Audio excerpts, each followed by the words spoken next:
Boeing CEO acknowledges you for the first time. You that bad data played role in 737 MAX crashes. But the Ethiopian plane, which crashed just 6 minutes after takeoff from Addis Ababa, followed a similar flight pattern as a Lion Air flight that went down in Indonesia's Java Sea and killed all 189 passengers and crew in October. Pilots of both the investigators found that pilots on the Ethiopian flight turned the anti-stall system off and back on again to try to regain control of the plane, casting doubt on Boeing and the Federal Aviation Administration's assertions that the crash may have been avoided had pilots simply followed established safety procedures. MAX didn't specifically blame the MCAS software.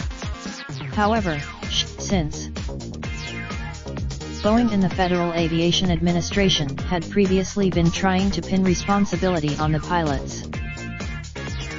Muhlenberg said pilots say that false activation of the MCAS function, as happened in the Ethiopian crash, can. It's. Muhlenberg also said the company is taking a comprehensive and disciplined approach to get the software update right. Boeing anticipates when. Muhlenberg tweeted the video here. Boeing stock closed up by about 3% on Thursday.